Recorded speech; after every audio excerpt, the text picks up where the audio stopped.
and let me know if you can hear me in the comments okay. I want to personally invite you to come and join my club. My name is Adam Holmes. I'm a songwriter from Edinburgh in Scotland, and there's 900 of us in my club. Inside of my club, I coach on creative confidence. We learn tools and skills to remain emotionally regulated, and we focus on living our best life through creative practice. We focus on lots of other cool stuff. And if you want to join us in the club, all you need to do is drop a comment saying club. It's for fans of my music and creative souls who want to stay inspired. And I'm coming on tonight to answer Q&A, some questions. I've had questions from the club, so big shout out to everyone in the club. Thanks so much for all of your beautiful questions. I'm looking forward to digging into them. All questions come from inside of the club. If you're not already in and you want to come and join us, comment club, and I will send you a link to come and join us. Our first question for today's Q&A comes from Felicity. And Felicity asks, please would you talk about your set list choices / process decision making, like the number of new songs versus older, more detailed ones? What do your song choices relate to? Thanks from Felicity. Thank you for the question, Flick. When I'm thinking about how to create set lists, really what I'm looking for more than anything is a feeling. I'm really working on the feeling of the set list, working on the feeling of, does it feel authentic for me at any given time? I'm a big believer that as an artist, you have a responsibility to create and share art that feels really good for you at that particular time. It has to be authentic and it has to feel good. I'm just letting the club know that I'm live online right now for Q&A. If you're in the club, you'd get that notification to our WhatsApp channel. We have a WhatsApp channel and we all stay in touch on there. So yeah, when I'm building a set list, I generally start with something older because I feel like in the moment you never really know how you're going to feel.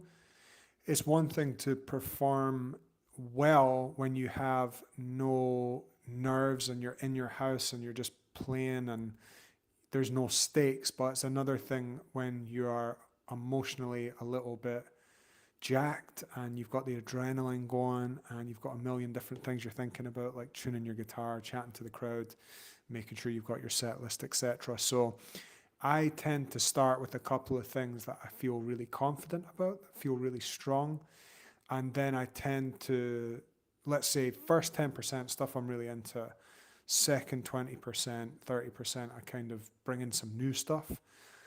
I want to honor the people who have never heard me before, and so I usually put in covers.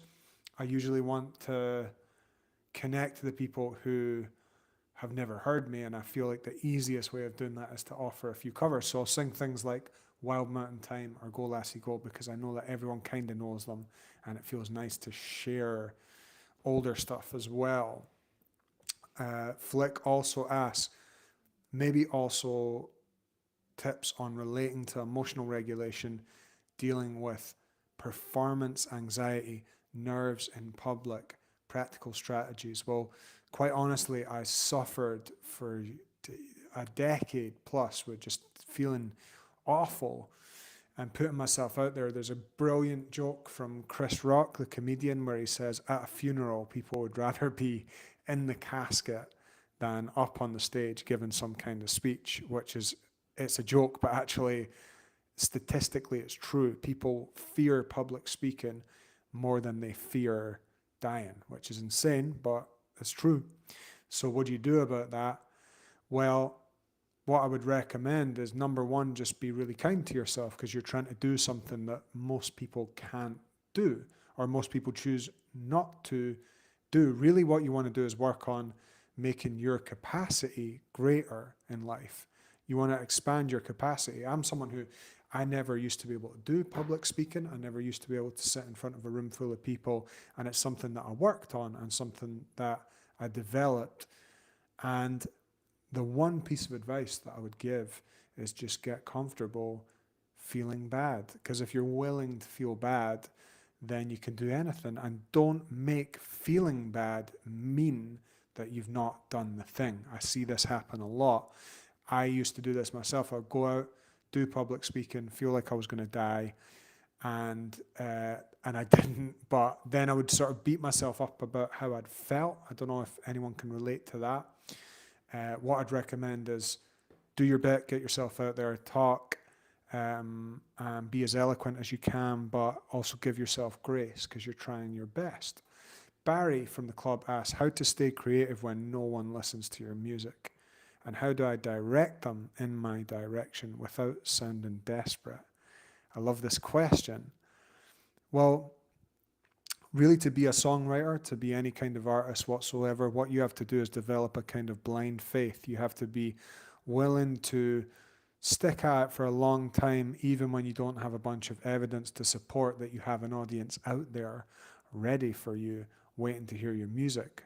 But you do, Barry, and all of us do. And if you have art in your soul and art in your heart, what I would recommend is developing the attribute of patience and just let the work itself be the reward, Barry, because when you let the work itself be the reward, then anyone noticing it is an added bonus.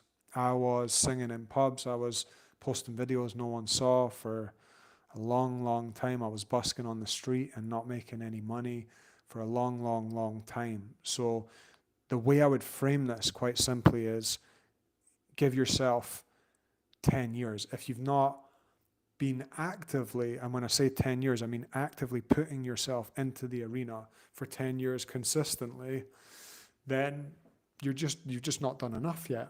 So many of us, I think, develop the skill set. Barry, I know you play, and so I've no doubt you have the skills, but it's actually the emotional skill of being willing to put yourself out there.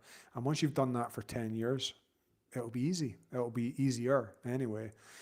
Now, it's interesting that you've worded your question, how do I direct them in my direction without sounding desperate? Well, I don't think there's anything wrong with being desperate for people to hear your work because you've worked really hard on it. So why would you not want to reach your people? But the way I would choose to frame this, Barry, is who can I help? Is it possible that my song or my words or whatever it is that you're wanting to put into the world, is it possible that it could help one person? This is something that gives me a lot of courage to get over myself enough to share my work in the world, is who can I help? And is there one person who I could help? And that's one of the ways that I get over my own concerns about how I'm coming across. Cheryl asks exactly as in Felicity's question around emotional regulation, exactly this, but not necessarily only in the entertainment field. How to stop beating yourself up when you believe you could have done better in a trial. And Cheryl says, I've just come out of a trial where I feel like a tortoise who has been stripped of its protective shell. That sounds very difficult. Vulnerability is a very painful experience. It doesn't feel good. Sometimes the thing that's the right thing doesn't feel good in the moment. But generally, when you're feeling like that, you're on one side of a pretty sharp learning curve in a positive way. You're generally about to head into a tremendous period of growth. Anytime that I've had that sort of feeling before, Cheryl, I've felt like I was skinless. I felt like I had no protective layer. I understand what you're saying there. That makes sense. I can feel that too. And how do you stop beating yourself up? I struggled with that for a long time too, and I still want to sometimes, but I'll tell you what I do, and maybe it can help you, Cheryl. I just look in the mirror and I give myself a little smile in the morning, and I just say, let's have a great day. Come on. And I talk to myself like I am my own son. And I say, come on, son, we're going to have a good day. And I just, just have a good word to yourself. Stop beating yourself up. Just make a decision right now that you're never going to do that. Just say, I'm never, ever going to do that again. Doesn't mean you're never, ever literally going to find yourself doing it again. Probably not. But when you say, I don't do that, it becomes your identity. You have to make it your identity that you don't do that. So you're going to affirm, Cheryl, from today that you no longer beat yourself up. Ruth says, I have a question that is not too deep. Hello, Ruth. Nice to see you. We've seen you play guitar, piano, harmonica, and other instruments. You mentioned previously playing the violin on the corner as a young boy. How many and which instruments do you play? And which is your favorite? Obviously, guitar lends itself best to the songwriter life. But is there one instrument that brings more of a smile to your heart when you play it? What a good question. I like playing the guitar because I feel like as a craftsman, it's my favorite instrument because I know my way around it the best. But I don't really play instruments like they are something that is going to bring me joy to my soul.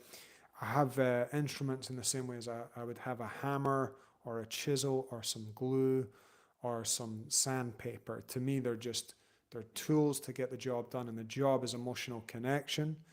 The job is telling a story.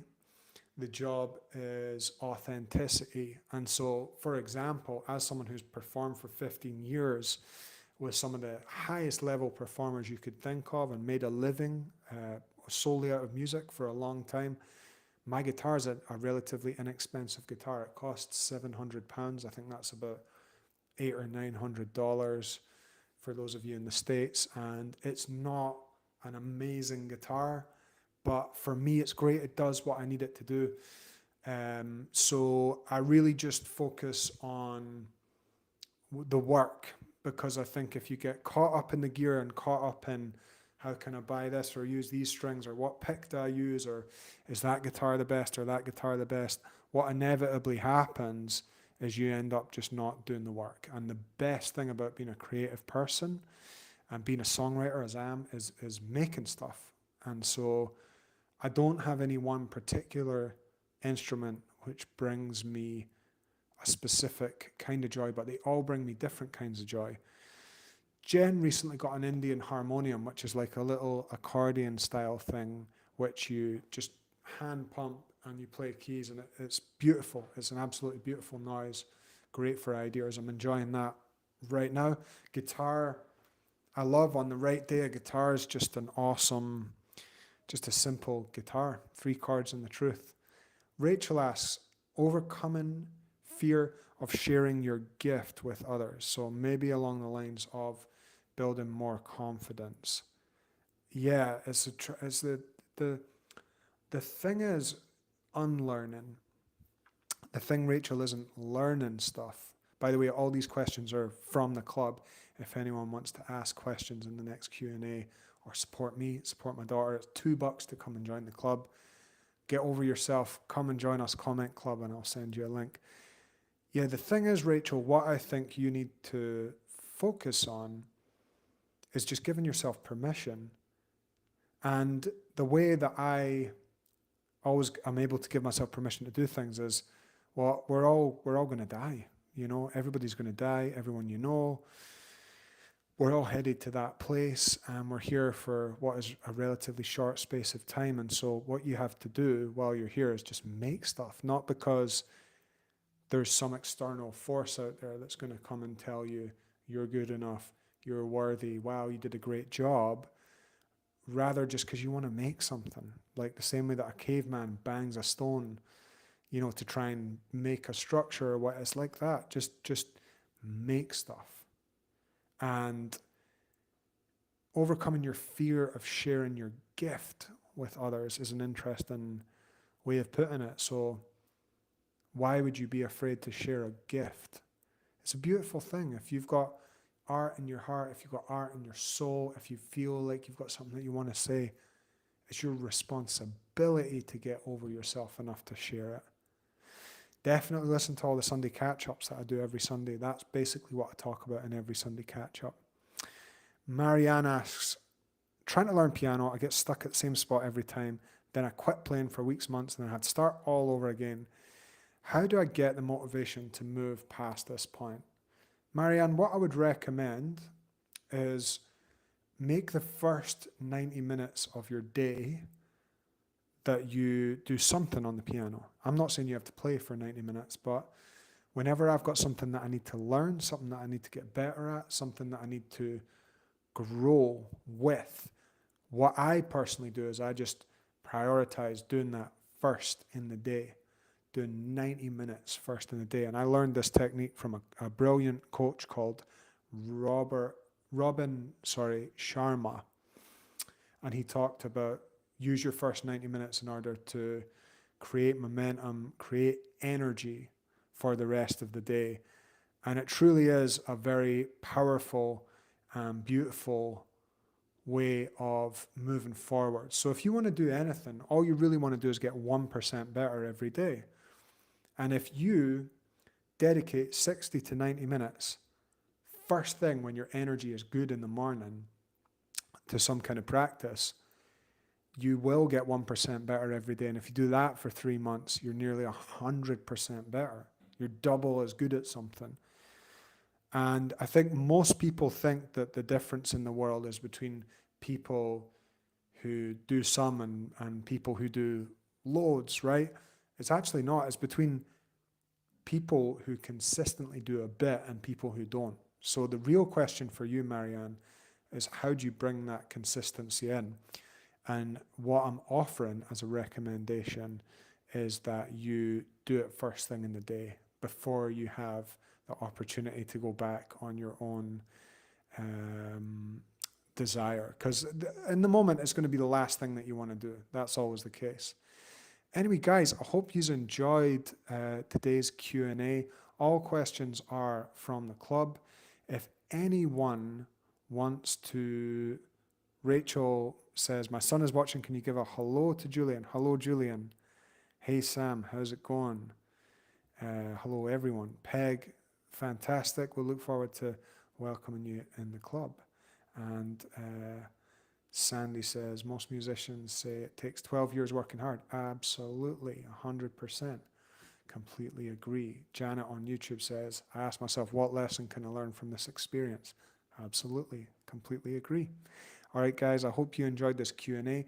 If you want to have a chance to put your questions in for next time, all questions come from the club. If you want to be in the club, all you need to do is comment club, and I am going to send you a link to come and join us. Ruth, I'm going to repost, everyone in the club, don't worry, the Q&As are going to go into the WhatsApp directly after we finish here. So yet another reason, come and join us in the club, get replays. It's $2 to join. Very, very easy decision.